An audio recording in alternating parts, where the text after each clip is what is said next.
Hola a todos y bienvenidos a este Cardio TV de cuidados paliativos en insuficiencia cardíaca. Mi nombre es Javier de Juan, yo soy cardiólogo en el Hospital 12 de Octubre de Madrid y vocal de la Asociación de Insuficiencia Cardíaca. Me acompañan el doctor Juan Pablo Leiva, médico especialista en cuidados paliativos del Hospital de Manacor, Mallorca, y presidente de la Sociedad Española de Cuidados Paliativos, ECPAL, y el doctor Joe González Costello, cardiólogo del Hospital de Bellvitge en Barcelona y presidente de la Asociación de Insuficiencia Cardíaca. Para empezar este Cardio TV de cuidados paliativos, vamos a repasar rápidamente qué nos dicen las guías de una manera somera, breve.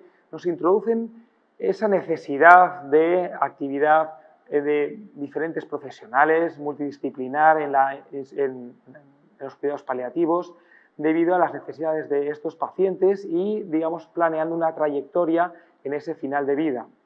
De tal manera que hay dos tablas que nos introducen qué pacientes tenemos que considerar para ser candidatos a este tipo de cuidados, aquellos pacientes que ya están dependientes para la mayoría de las actividades diarias, con síntomas severos a pesar de todos los tratamientos, con ingresos repetidos, que hemos descartado opciones más avanzadas como pueden ser el trasplante, con desnutrición, caquexia, y que ya observamos que están cerca del final de vida.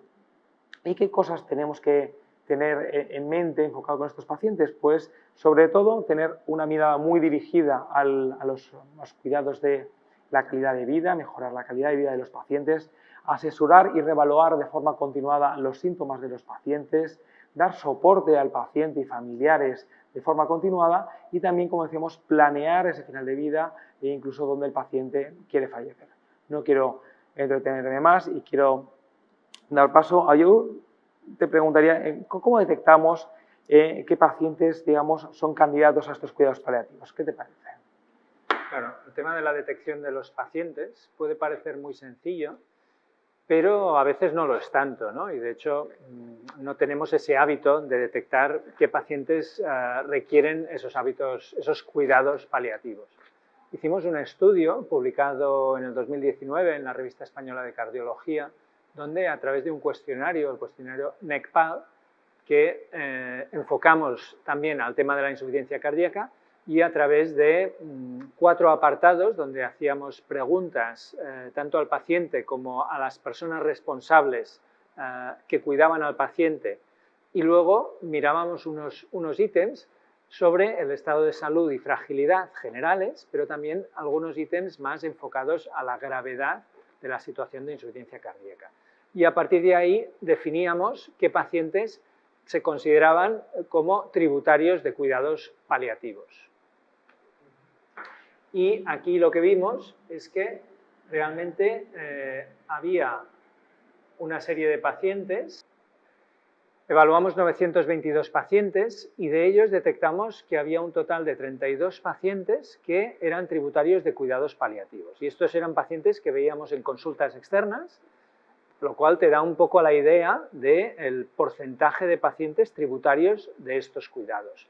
Y lo que también vimos es que esta herramienta detecta muy bien aquellos pacientes con un riesgo alto de mortalidad en el siguiente año. Muy bien, Juan Pablo. ¿Tú cómo crees que podríamos integrar los cuidados paliativos en el paciente con insuficiencia cardíaca? ¿Cuál es tu visión de ello?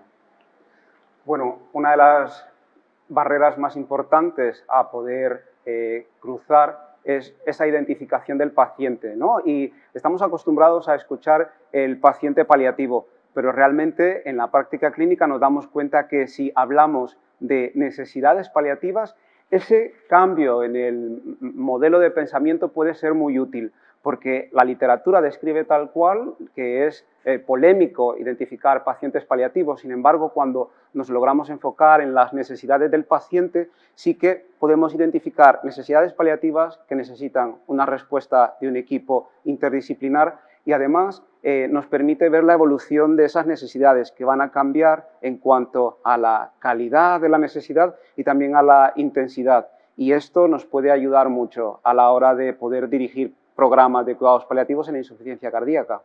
Claro. Y yo, por ejemplo, digamos, hay pacientes que están en situaciones de insuficiencia cardíaca avanzada, sin embargo, estos pacientes, digamos, no siempre vamos a poderles ofrecer un trasplante, una asistencia ventricular. ¿Cómo abordamos a estos pacientes? ¿Qué soluciones? ¿Hasta dónde llegamos con ellos? Yo creo que es importante la detección precoz para enviarlos precozmente a los compañeros de paliativos para hacer las intervenciones que haga falta en función de la evolución del paciente, pero también tenemos otros tratamientos, como podrían ser los fármacos inotropos, que nos ayudan a mejorar la calidad de vida de estos pacientes. Es decir, que sea un paciente paliativo no significa que no podamos hacer cosas por este paciente y en este sentido, pues por ejemplo, con los inotropos intermitentes sí que podemos mejorar la calidad de vida de estos pacientes. Recientemente hemos también publicado un artículo que miró a todos estos pacientes que llevaban inotropo intermitente como terapia de destino y también vimos que había un perfil de pacientes mediante un score que podíamos detectar aquellos que respondían al tratamiento inotrópico y aquellos que no. Por lo tanto, también si sabemos esto con antelación, también podemos predecir mejor, ¿no?, cuáles van a ser las necesidades de paliativos de estos pacientes. Claro, pero me gustaría, Juan Pablo, que nos hablas un poco del sufrimiento en clínica, es decir, cómo viven estos pacientes. Bueno, es importante que para poder dar esa respuesta clínica, podamos contextualizar el sufrimiento en clínica y el modelo de sufrimiento, que es muy sencillo de explicar desde la óptica de cuidados paliativos, es básicamente el aumento de amenazas y la disminución de recursos genera para el paciente y la familia esa experiencia de sufrimiento. Es importante que en la formación del cardiólogo, para que pueda integrar precisamente esa atención de cuidados paliativos, que más bien es un continuum con el tratamiento, ¿no?, como explicaba el compañero, podemos tener presente que necesitamos un entrenamiento en comunicación, necesitamos entrenarnos en habilidades para poder mantener conversaciones difíciles en los momentos en el que el paciente puede participar, para que sea autónomo, para que también participe la familia. Estas conversaciones difíciles harán que más adelante en la trayectoria de la enfermedad las tomas de decisiones no sean tan difíciles. También es importante que tengamos claridad en los conceptos bioéticos, porque una habilidad de comunicación sin claridad de conceptos bioéticos generará un mensaje quizá confuso o erróneo y una claridad de conceptos en bioética, pero sin unas habilidades de comunicación probablemente no llegue al destino que necesite. Esto es importante que lo podamos integrar en la formación del cardiólogo para poder tener un vocabulario y un lenguaje común con los compañeros de cuidados paliativos. Sin duda, entonces, yo creo que lo que estés hablando es importantísimo, pero necesitamos que esto llegue a los pacientes, ¿no?, un problema de acceso. ¿Cómo creéis, y esta pregunta va dirigida a los dos, cómo podemos mejorar el acceso para que los pacientes puedan recibir estos cuidados cuando los necesiten?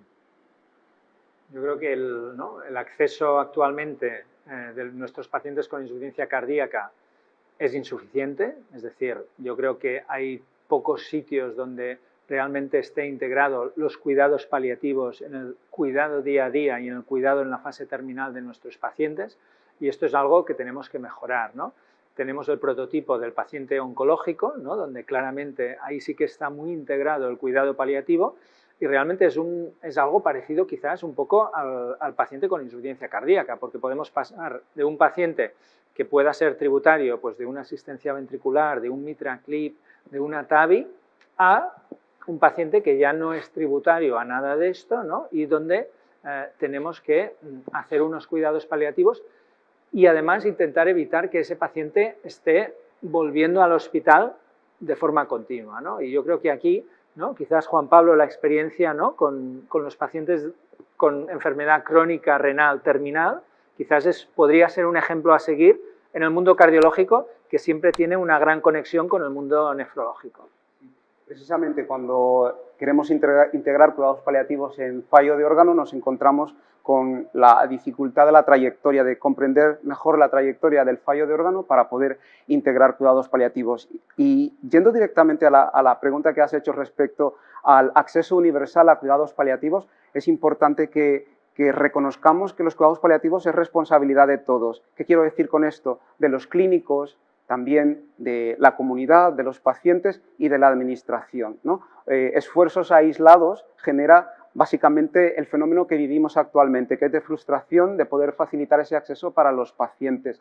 En la experiencia de nefrología, como comentas, uno de los puntos que ha generado que se vayan creando iniciativas y se pueda acercar más el acceso a cuidados paliativos, precisamente es el trabajo de ambas sociedades científicas, es decir, el compromiso de los profesionales en cuanto a la formación, en cuanto a la conciencia también de la necesidad, y el vínculo con las asociaciones de pacientes también nos puede generar un recurso, una plataforma para poder también desmitificar conceptos, ¿no? Es curioso que desde la publicación de la ley de la regulación de la despenalización de la eutanasia, es curioso que ahora tenemos una ley que nos habla del sufrimiento, ¿sí? Y los profesionales pues tenemos que tener esta formación y este enfoque, ¿no? Una de las cosas que es importante que podamos evitar es el huir de las conversaciones difíciles, que tampoco nos quedemos congelados ante estas situaciones en las que hablar de pronóstico es complejo y que tampoco luchemos con medidas terapéuticas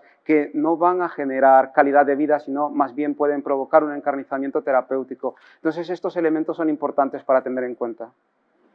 Pues muchísimas gracias. Yo creo que un poquito por resumir, por una parte tenemos una enfermedad, una alta prevalencia, en la que los pacientes se van cronificando, se van haciendo mayores, van sufriendo, van llegando a estados avanzados, que a veces no tenemos más solución con ello y tenemos que acompañarles, tenemos que primero detectarlos, ver qué opciones podemos dar con ellos, hacer preguntas difíciles para luego intentar tomar decisiones un poquito menos difíciles, saber reconocer ese sufrimiento, hacer llegar, digamos, este conocimiento que todavía no está del todo extendido y tenemos que, bueno, pues expandirlo dentro de nosotros, pero también colaborar estrechamente con gente que sabe manejar este tipo de patología o este tipo de enfoque al final de la vida junto con nosotros, porque el paciente lo va a agradecer sin duda. Pues muchísimas gracias a todos por vuestra atención, muchísimas gracias. Yo, Juan Pablo, ha sido un placer.